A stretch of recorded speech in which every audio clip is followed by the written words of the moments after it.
David went to Nob to Ahimelech the priest, and Ahimelech came, trembling in fear, to meet David, and said to him, "Why are you alone and no one with you?"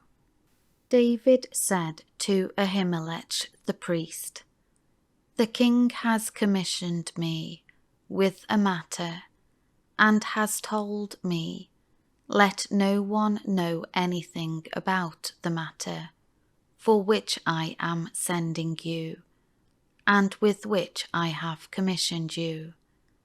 I have directed the young men to a certain place.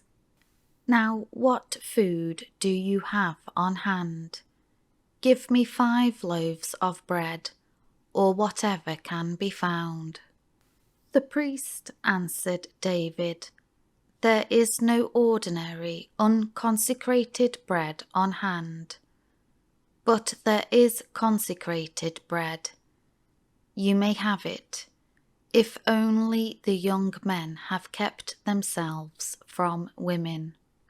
David answered the priest, "Be assured that women have been kept from us in these 3 days since I set out, and the bodies of the young men were consecrated, ceremonially clean, although it was an ordinary, unconsecrated journey. So how much more will their vessels be holy today?"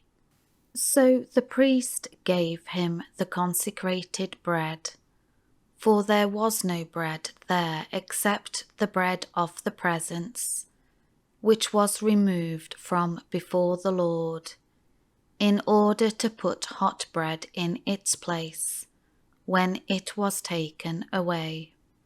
Now one of Saul's servants was there that day, detained before the Lord.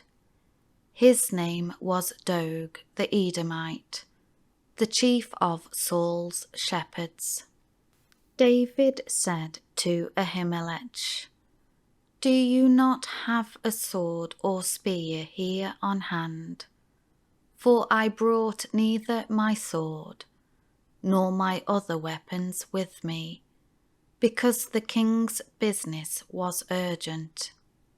Then the priest said, "The sword of Goliath the Philistine, whom you killed in the valley of Elah, is here wrapped in a cloth behind the ephod. If you would take it for yourself, do so, for there is no other here except for it." And David said, "There is none like that. Give it to me." Then David arose and fled from Saul that day, and went to Achish, king of Gath. The servants of Achish said to him, "Is this not David, the king of the land? Did they not sing in praise of this one, as they danced, saying, 'Saul has slain his thousands, and David his 10,000s'?" David took these words to heart, and was greatly afraid of Achish, king of Gath. So, fearing for his life, he changed his behaviour in their sight, and acted insanely in their hands. And he scribbled on the doors of the gate, and drooled on his beard. Then Achish said to his servants, "Look, you see that the man is insane. Why have you brought him to me? Do I lack madmen, that you bring this one to behave like a madman in my presence? Shall this one come into my house?"